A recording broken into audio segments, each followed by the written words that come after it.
And you want to do the clap? Yep. 1, 2, 3. Slightly off, but I'll know in the future. This is to future me. Welcome to Spartalknewztalk, your plucky working class source for the news you need and the takes you trust, where we are the backers, the technicians, the journalists, the interviewers, editors, and co-hosts. We are casting from one of the sunniest days we've had in the happy immigrant hamlet of Southwest Detroit, Mexican town. Lending us his beautiful bar / studio / club is our own cosmopolitan cosmonaut, a designation given to him strictly by me for the alliteration, Haakim Walker. Haakim, you are not a Soviet spaceman, but I could be. Well, that's what I'm saying. If Don't communism hadn't collapsed, I think you could have done it. I don't like labels. Yeah. And you're on coffee right now? That's what you just sipped on? Yeah. Nice. How do you like it? Black coffee? Black coffee only. Still All detoxing. Right. We will get more into that in a moment. Last week, we also had on your dad. Have you spoken to him since? I have. He was very happy with doing it. And he enjoyed the experience? He enjoyed, shedding some light on a much needed topic, a lot of people don't know about. So he was a great guest. It was one of my favorites. Favorite guests we've had. And thanks. Yes. Tell him hi back next time you see him. Absolutely. As you well know, today is Tuesday, April 6th, and today in the news, Joe Biden has announced that all U.S. adults should be eligible for the COVID-19 vaccine by April 19th. And we'll put the information on getting the vaccine in the video here, above and below us. The president says that the U.S. has surpassed 150 million shots since he came to office after setting a target recently of 200 million doses in the first 100 days of his administration, which is on April 30th. He should be on track to meet that goal.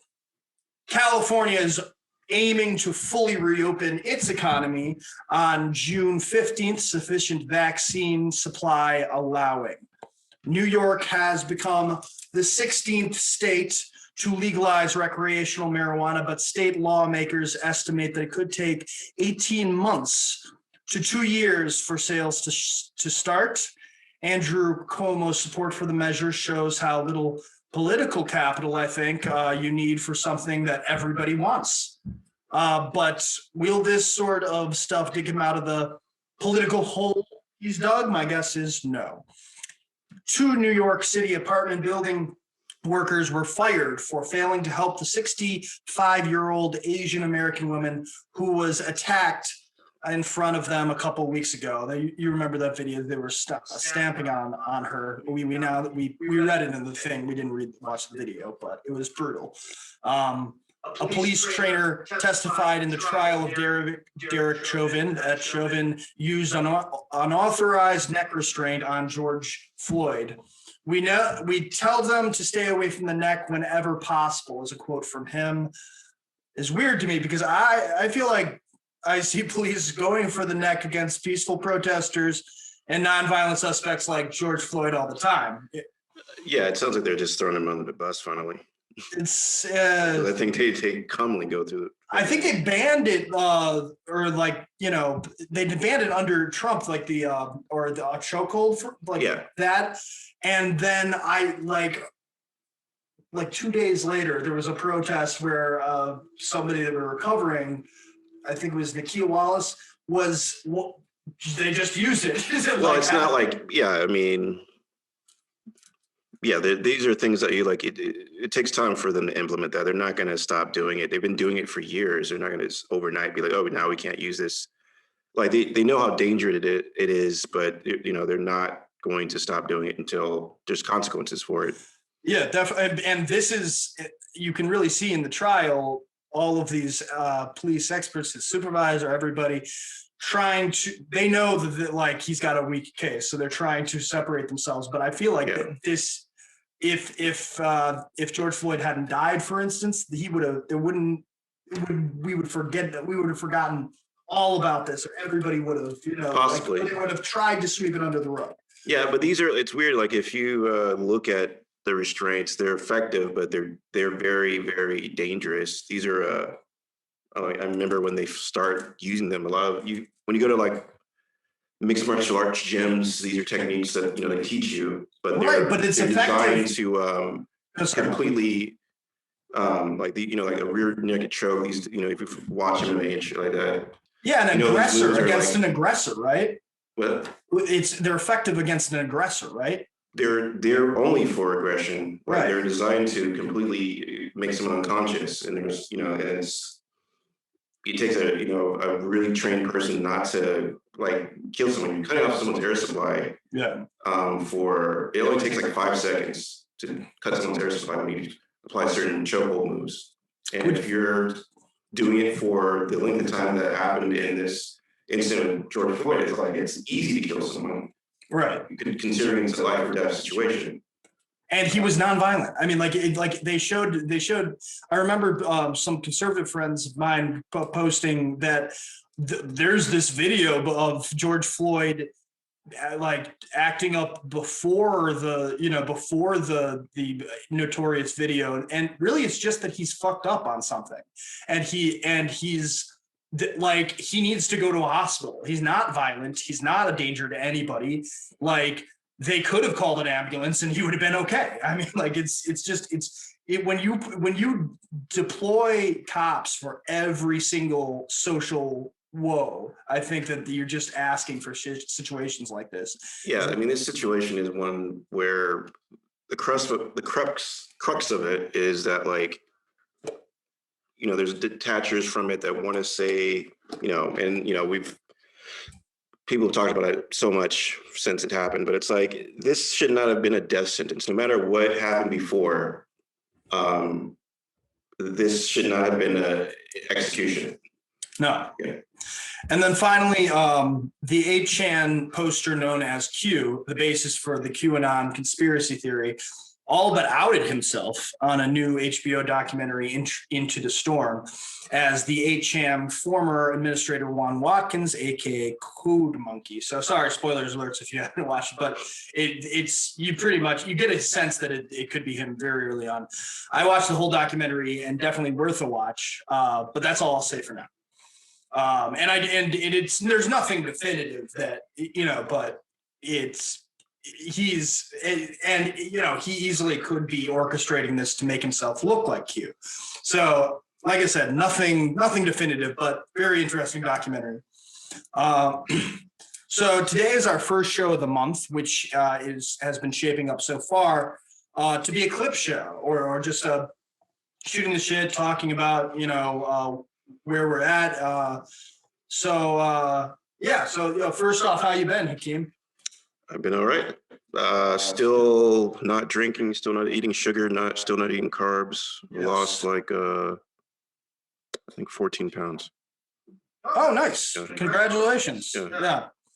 Well, I couldn't keep up with it. How am I going to show this best? Okay. Yeah. So I actually, this is a new offering from Blake's. Oh, I should switch the camera to. Yes, strawberry lemonade. It's a strawberry lemonade cider, and I like Blake's. It's from Arcata, Michigan, and so I figured, if I brought just a couple cans, it wouldn't be too insulting to you. You've got your coffee. You didn't ask me. What's that? You want this other one? No. Okay. I did ask you. I did ask you. I'm lying. But don't lie about my peer pressuring. I will always own up to it. But anyway, it's delicious. It's only and it's only like 6.5%. Like very easy drinking for a nice day like this, I would say. Yeah, I always like Blake's. Blake's got a lot of good stuff. They actually, I think not narrowly, they avoided a canceling of their own when did you hear about that? No. That was it must have been last year. Founders. What happened to them? Yeah, Founders deserved it for sure. And but Blake's. I'm almost tired of counseling people at this point. Stop doing dumb shit. Jesus Christ. Well, all the Blake's did was held a political rally that turned out to be for Trump. And I think at the time they didn't realize how rampant they were, these people were gung-ho, these people were, I don't know what the word would be for it, but they don't support Donald Trump, and they just made that clear afterwards, and it wasn't really a thing. I mean, but so they supported something that they didn't even know that they hosted or they were gonna host it, and then they canceled. they're like, oh shit, Yeah. we don't know that. But anyway, that's all. I mean, and their stuff still delicious, and I mean, Yeah, that's a lot different than Founders. It's a lot different. Yeah, I can know. I like Founders is objectively, completely fucked up. Yeah. Like that was a culture of fucked up. Yes, it was a culture of fucked up. Yeah. That's a good way to put it. I've been enjoying this nice day a lot. I opened I've got my birthday next week, so I'm gonna find a good guest for that. I think we're gonna have a debate or something, and we'll get. When are you breaking? You're not gonna be breaking your fast by then. How many more times do you have, or weeks do you have? May 1st. May 1st. Okay. Well, we will celebrate then too in a different way. But yes, and I've been just enjoying the nice weather. I opened my patio. My cat already caught a bird. Yeah. Yeah. That's what they do. Well, it's weird. It's a nice. It was in my bathroom, and I just saw a dead bird, and I was like, it's this weird mixture of, disgust and pride. It's nice that they're offering a present, Well, you got a predator in the house, man. Yeah, I don't know, like some of these cats are cotton candy ass. They ain't. Yeah, you don't want. I'd rather have your cat than some non. Sleep on the declawed. That's why I would never declaw. Sleep on the side of the couch, never move cat. That. What good is that cat? He's just she definitely has that vibe sometimes too. But when the time comes, she's some cats are just decoration. Your cat isn't. That's fine. No, it is good in that sense. You were saying, so we talked a little bit about this beforehand, but you were saying that I talked to my friend Andy from Brunch Movies. I was a guest host on there, and he made it clear to me. I was drunk at the time, but he made it clear to me that surprise. Yeah, surprise. But it was on the Lion King episode, and he made it clear that if you're allergic to cats, you're allergic to their saliva, only their saliva. Yeah, which is not entirely true. You can be, but you can also be allergic to cat dander. Cat dander. So that's what I'm allergic to, but. Right. Not so much the saliva. It's more about just it gets, because I have seasonal allergies, along with pollen and dust mites or dust, particles. Cat dander is also. I wish I would remember the dander. I thought that was like more of a dog thing, but yeah. So yeah.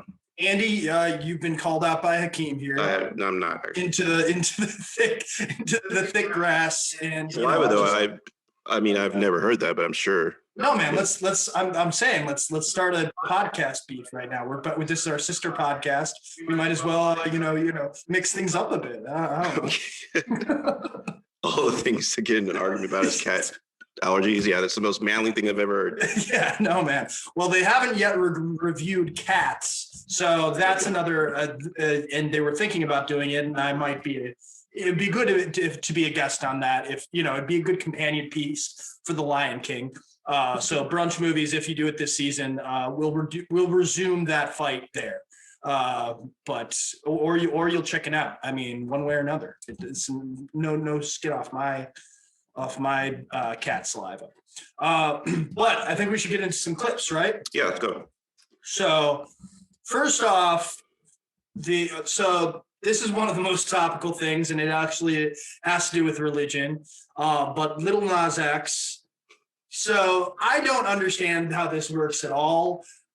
He came out with a Nike shoe that has a drop of blood in each shoe, and it has Nike's symbol on it, and along with the pentagram and everything. But this is what's so freaking confusing, because Nike's saying they had nothing to do with the production, the design, etc. of the shoe. Right. Which I'm like, how are you able to use Nike's symbol if you whatever? Yeah, well, like we talked a little bit before, like I worked a little bit around like streetwear, and this is just as far, I don't know all the details, but I know that like the company, I think the house is called Mischief or something like that. They're the ones that collaborated with Lil Nas X for the shoe. What they did was just buy on consignment product and then alter the product and then sell it under their, you know, their collective. So they bought Nike shoes from Nike, presumably? Yeah, you can. I mean, if they obviously have some type of vendor or, you know, retail store where they can sell Nike apparel, and they just altered it. This is all just essentially a very smart move on their part, because look at all the publicity they're getting. Right. Nike didn't do it. It's not a. This was common back in the day, like before people could get deals with Nike. You like Nike, you like, or whatever company, it doesn't really matter. It could be Louis Vuitton, it could be any company. You just do your own version of it. You deconstruct what they do, and then you put it out. And now he happens to be so high profile that they did a stop and cease, you know, for it. But normally a lot of artists, they'll take existing product and deconstruct it and do their own thing. It wasn't as, you know, crazy as this. But that's been an ongoing thing for years. So bizarre to me. But I mean, I guess that makes sense. It's just like, essentially what they did is usually Nike's just cool about it. I don't know. No, it's like, it's not worth. Nike's a $1 billion plus, however $1 billion company. Right. They're not going to go after some artist or art collective who's making a few $1,000s. Not worth their time. And sometimes it works out in their favor. Right. A lot of times what happened was in the back and of the this day, could have all the streetwear stuff. They find out that the person doing it had a bunch of street cred, and it made them look better over time. So they decided to collaborate with Interesting. them. Okay. Not in this case, because it's, you know, it's Satan. It's Satan. And so you don't want to collaborate with Satan, apparently. Yeah. So the consensus is I would say in Nike's assessment, and I think probably most people's assessment, that this has generally been a good marketing campaign. Oh, I think it's brilliant. I mean, whenever you think about the whole Nas X, and cool. Nike seems to think it's bad for them, so they're dissociate. Yeah, they're dissociating themselves with Satanism. That makes sense. It makes sense, I guess. I don't know. Like I don't know. We've had Tom on here. Satan's cool by me anyway. I mean, like, well, yeah, you're in a minority. I know, but you're not. It's gaining traction. You're not a major company that wants to sell in the Midwest. That's true. But in any good kind of marketing campaign that you're trying to do about Satan, you should work in Candace Owens, and he did successfully. So let's take a look at that clip. All right, Satan shoes on Palm Sunday. And please, when you're watching this, please recognize that we are not talking about Lil Nas X. Yes, he is the person behind these Satan shoes, but he is just a pawn in a larger game. Nike is really the corporation that we should be talking about. Lil Nas X does not understand what's happening. That's why he's tweeting me. That's why he's saying, oh, I know I did something right if Candace Owns. Lil Nas X and Candace Owens are not even right now thinking in the same regard, right? He is thinking he can make money. He, just like Cardi B, like every other Black American that is being used by these corporations, they don't understand what they are being used for. They don't understand that they are being used really to just initiate evil throughout American society, and that Black Americans are just the conduit, right? Initiate evil. Corporations, other companies overseas, people that have nefarious intentions against American values, they realize that they can use Black Americans to accomplish their evil means. That is just 100% the truth. Nike is poisonous, and I want to be very clear here. I will never purchase anything from Nike ever again. I am asking any person that follows me and understands and believes in the things that I'm trying to do to take that very simple pledge to never buy a product from Nike ever again, okay? We saw them push behind Black Lives Matter. They knew Black Lives Matter was destroying Black neighborhoods, that more Black men were being locked up because of Black Lives Matter rioting and protests, that more Black Americans died while other Black Americans in Black. More okay, so that's probably enough. So yeah, that's enough. I can only listen too much. yeah, so basically, like what we said, that this is generally not like it's not sanctioned by Nike, and generally is looked at as like. Well, this is what happened. She's She saying it's the decided to go reverse. after He's just Nike a because pawn, yeah. No, Nike is the pawn in this scenario. Nike, like, you know, I don't know all the details. I didn't look at everything to do with it. I know that Nike did not want to associate themselves with, you know, all of this. And this was not sanctioned by them. I can guarantee you that. It's too crazy for any company to be like, yeah, we're going to endorse Satan. That's not going to happen. Yeah, so like, X is the mastermind that actually wrote. This is a small art collective thing that they did, and they knew Nike wasn't going to rock with it, and they were like, okay. And then the publicity from them disassociating themselves is what makes it interesting for people. It's an art project thing, whether you agree with it or not. That's what it is. But she's not going to go after some gay pseudo rapper guy. She's going to go after Nike because that's a bigger target. Yeah, and she can go after Nike, even though they clearly don't. I don't. And she can tie it into BLM like she's. Yeah, of course she did, because and again, Candace Owens doesn't care about black people. She doesn't. So this is anything she can do. Okay, Kanye. Anything she can do to tie this into black, like it's ridiculous. Like anything she says is ridiculous when it applies to black people. She only exists to counteract anything that black people do. So it's it seems, you know, so cowardly, like so craven to say that like Black Lives Matter protests increase the arrests of black men, because you know they were arresting like loads of peaceful protesters in those protests, but let's not pay attention to any of the faults of the police in those scenarios, or again, like, you know, acknowledge that like these sort of actions are not necessary against someone who is peaceful. But, you know, whatever. That's neither here nor there. It's you know, a very dumb take once again by Candace Owens, who has been played not once again, as like a flute by Little Nas X. Maybe that's happened before. Maybe there was a take on Old Town Road, which is his worst song, by the way. That's the heat that he's getting right now. Is that like all these children liked Old Town Road? Well, first off, Old Town Road had adult themes in it, but it's if I had a kid, I would hear him playing Old Town Road, and I'd be like, Little Nas X has better songs. But it's Little Damn It, we please. talked about this. That was his. It's a troll, like I said. Right, but he has good music. He was trolling the country industry, and now he's trolling Christians. The very effective. Which is kind of the same people. Yeah, it's a good overlap.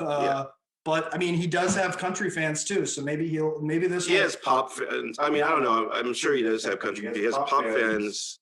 Anyone who knows what he's doing knows that like it was never about country music. It was about a black kid doing a country song, and then he strategically came out as openly gay shortly after as another fuck you to country, right to make them to get more press. You're saying that the timing of the decloseting is strategic, not the decloseting itself.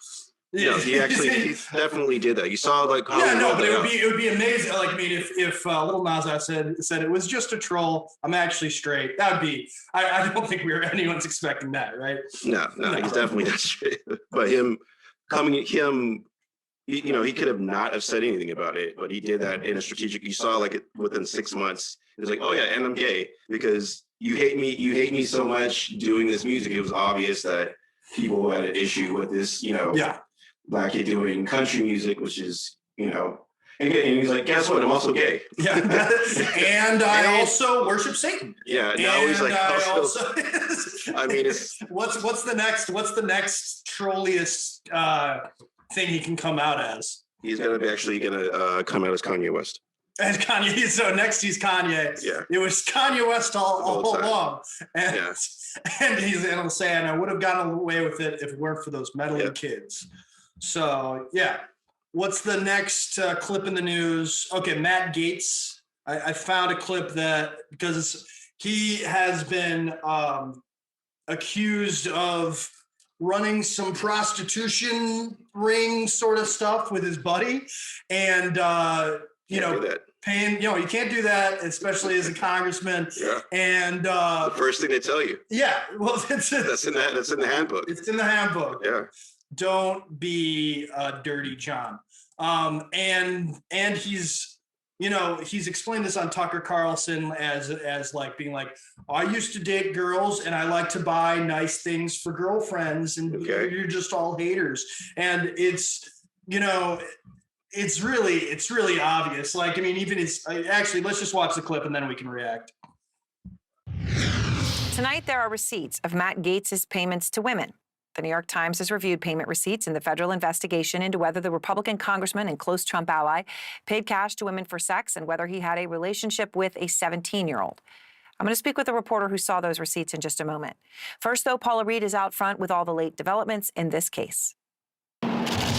Tonight, the federal investigation into Florida Congressman Matt Gaetz for possible prostitution and sex trafficking crimes, including an alleged relationship with a minor, now centering around his friendship with this man, Joel Greenberg. It really is an honor to be here today. In addition, the second douchiest guy Greenberg, a former Seminole County, Florida tax collector, recruited multiple women online for sex, and that he introduced the women who received cash payments to Gaetz, who had sex with them too, according to the New York Times. The Times said it reviewed Apple Pay and Cash App receipts that show Gaetz and Greenberg made payments to one of the women and one payment from Greenberg to a different woman. In a statement, Gaetz' office said Matt Gaetz I've never bought a douche, but it's a good. I believe they do. I don't know. I actually don't know for a fact. Allegations completely. Providing for flights and hotel rooms for people that you're dating who are of legal age is not a crime. But a source telling CNN investigators are examining whether any federal campaign money was involved in paying for travel and expenses for the women. Gaetz and Greenberg have been friends for years, posting photos together, and Gaetz even telling a local radio station that Greenberg would make a good member of Congress in 2017. And he looks like he's about to be the Joker to become the next congressman from the 7th district. The duo, according to a Florida lawmaker, leaving an unsolicited voicemail on her cell phone. She gave a recording of the message to CNN. This is your favorite tax collector. I'm up in the Panhandle with your favorite U.S. Congressman, Mr. Gaetz. Hi, Anna. And we were just chatting about you and talking about your lovely qualities. And we think you're the future of the Democratic Party in Florida. Additionally, information that may connect Gaetz to a fake ID. So yeah, we'll leave it at that. So that was a political rival that they essentially prank called. And geez, these are people that are in charge of our U.S. government. No, it's like, I mean, and this guy was an OG Trump supporter that this investigation started while Trump was in office. So you can't even, I mean, there's very little you can do in terms of, you can call this political, but like it's all political, and they're the most political, people that we've ever seen. Like political to the point of making all political dialogue into middle school. I mean, like I said, like that's that. So like this isn't even like high level, like conspiracy stuff. This is like, no, it's not. Like if you had a company, you wouldn't sleep with the intern, underage intern. This is let alone recruit underage girls from on a website into prostitution and then take them around the country so that you're also violating child trafficking laws. Leave a huge paper trail to be caught. Yes, not even good crime, really. Yeah, this is bad. This is bad criminaling. Yeah, bad criminaling. Yes. Do you want to move on to COVID relief for undocumented workers? Mm-hmm. All right. So they're like probably not, in New York, for instance, they're probably not going to see any of the relief, but their communities have been affected a lot by COVID. So it's so what did I basically pulled up a short one. Miguel, who we are not fully identifying, is an undocumented worker. He and his wife have a 2-year-old daughter, and his wife is pregnant. He was working for Instacart, but stopped when he and his family got sick. He says he had a dry cough but no fever, and doctors diagnosed the family with a cold. He felt relief, but has been out of work for the past 3 weeks. He says the last $150 he had, he used it to buy groceries that he now hopes will last until the end of the month. They will not be part of that stimulus check. Jasmine Luna is part of NorCal Resist, an immigrant advocate group. We have received, since the past 2 weeks, over 500 calls. Luna says before the pandemic, the advocate group would receive 4 to 6 calls for assistance in a 2-week period. They understood that they were violating the law when they took jobs, when the law explicitly says that they are ineligible to work in the United States. So there has to be an element of personal responsibility here as well. Ira Melman with the Federation for American Immigration Reform, which favors restricting immigration, says the country has the right to prioritize the needs of its citizens. He says undocumented workers pay taxes, but not enough. 10% of California's workforce is undocumented. By the way, paying just last year over $2.5 billion of local and state taxes. On Tuesday, Governor Newsom announced a $125 million disaster relief fund for undocumented workers in the state. He says 150,000 undocumented adults will receive $500 each with a cap of $1,000 per household. For Miguel and his family, this aid could not come fast enough. Okay, so that is, they're getting $500 each in relief in California. In New York, they're probably not going to see anything. And I just don't, in a health crisis, in a global pandemic, I just don't really want to hear anything about personal responsibility, because that's just like, how are we we're basically going to create an underbelly of people who have this virus are going to keep on passing this virus unless we just address all of the humans that are actually living here. That's how personal responsibility for smallpox. Was that everything? Right, exactly. It's a human that's near you that could give you the disease. You could give them the disease. It's so irrelevant to me. That's what they're protesting in New York right now. Hopefully they get it. In my view, I know a lot of I think documented immigrants in our community that are getting it now, but there has been a lot of resistance and trying to educate people. I actually am curious, how do you with the people is everybody getting vaccinated in your family for whatever? Is there a resistance in your view in the Black community because of things like the Tuskegee experiment? Well, my parents got the vaccine before I did. They got it a month ago. Well, they were eligible before you, I imagine. Yeah. But there is no hesitation because they understand.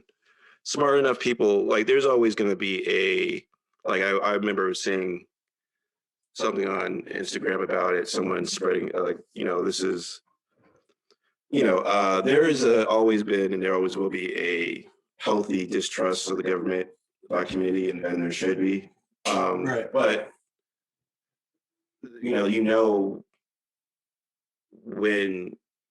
when to trust and when not to trust, and it's not even so much trust, it's almost just self-interest, really. We've all seen what went down. So if they were going to if they're going to put a placebo out into the population, that'd be really fucked up. Yeah, let alone anything else. But also, it's fractions of anti-vaxxers in the Black community too, though. Right. That predates even the coronavirus. So these worlds kind of overlap, and it's about misinformation. Really, it's the same thing with the QAnon stuff. It's about people who aren't necessarily educated on subjects talking like they are, but they have an audience, and they spread disinformation, which is almost as bad as the virus itself, and it's an uphill battle, and it's scary to think that something could happen, because the problem is there's no guarantee that something can't happen when you take a vaccine that's been rushed over 18 months. So the only reason I rushed it, I jumped at it is because I was, like, how long can we do, like, wear masks, do this? Like, I want this fucking shit gone. I'm like done with it. I want to be able to be around people. You heard about what's the new? There's new strains now. There's the multi-strains now. Right, I mean, which could be resistant to it. But so it's like even when I get it, like I'm getting it this. I told you this Friday, my second shot, and I'm not gonna stop wearing masks. I'm not gonna stop. Yeah, me neither. Distancing. Excuse me. Because you could still catch it and pass it on. Although they are saying, the CDC is saying now that that the longer term coronavirus that people have displayed, people who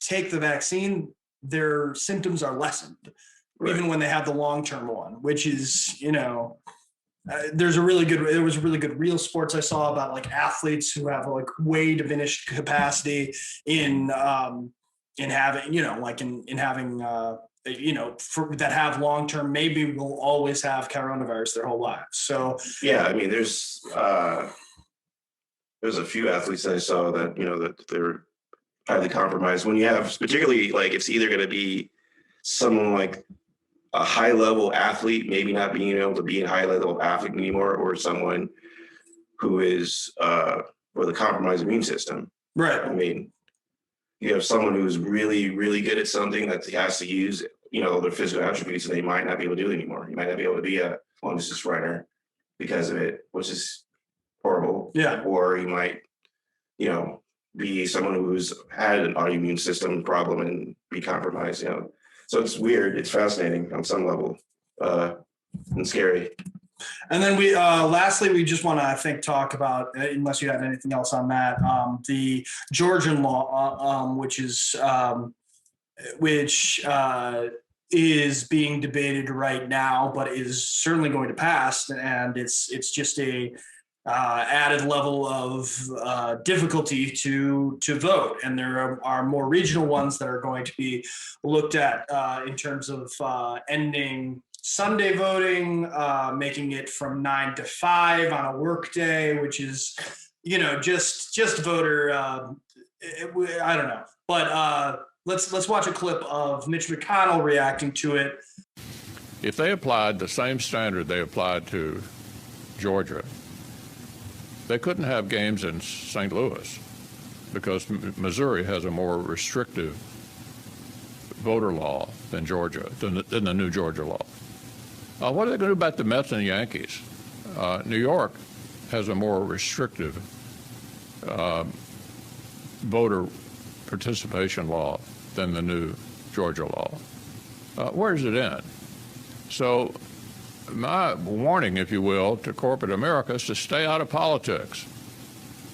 It's not what you're designed for. Republicans and don't be intimidated by the left Yeah, into taking up causes that put you right in the middle of one of America's greatest but not your money debates. We still want that. Republicans drink Coca-Cola too. And we fly. And we like baseball. This is a pretty competitive political environment in America, as I just pointed out, a 50-50 Senate. If I were running a major corporation, I'd stay out of politics.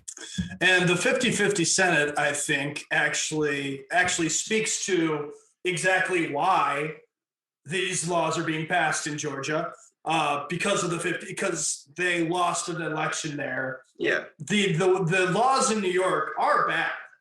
Are like the laws in New York in terms of getting absentee voting. That does suck. And I don't think that anybody, like there are really bad Democratic forces in New York trying to keep things that way. But basically, I didn't set up that clip right.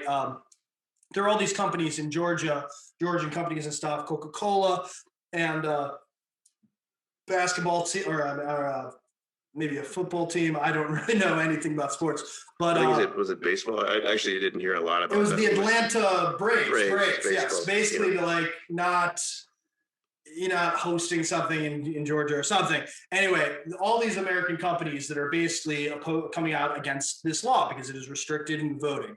And the only reason that, you would never think that you would see a Republican like Mitch McConnell saying, corporations just stay out of politics.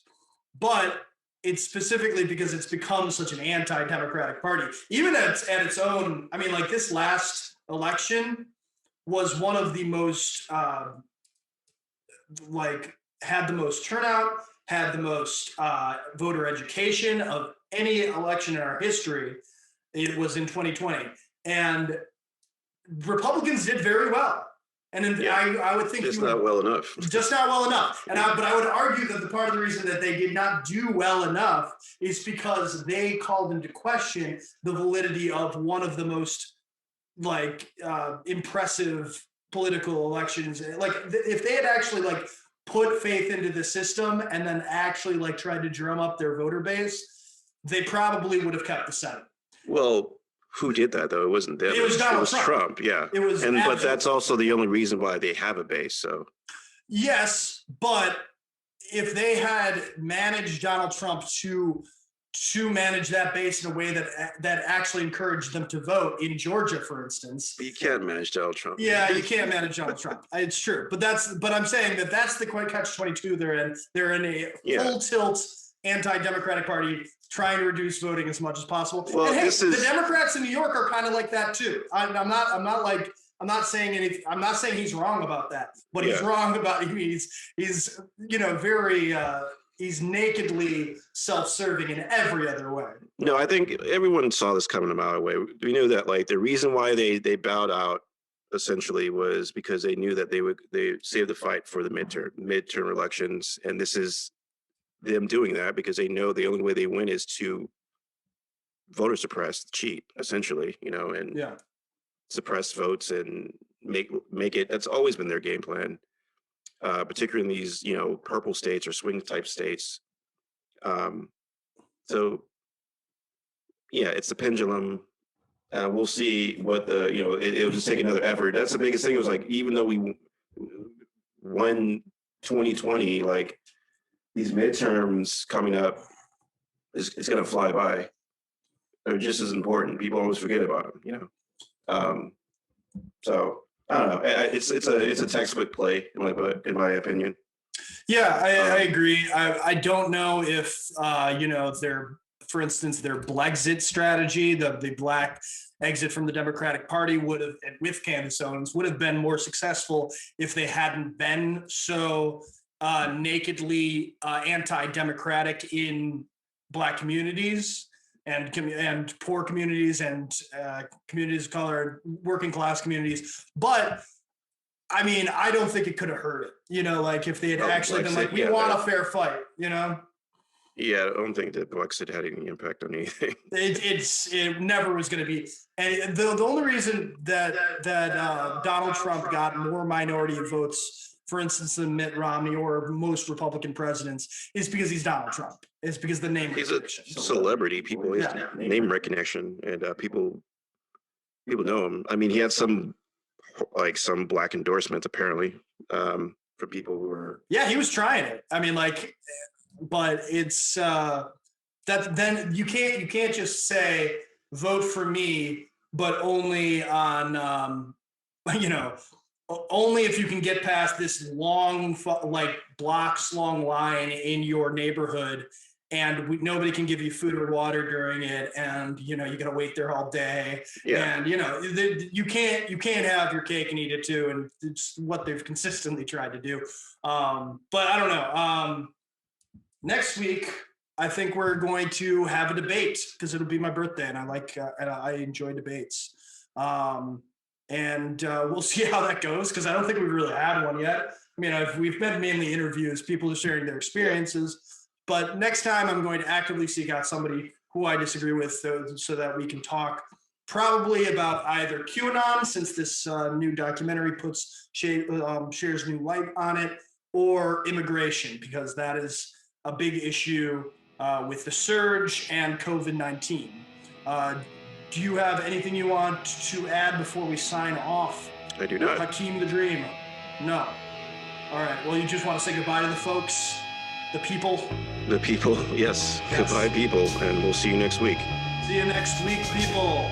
We will see you then.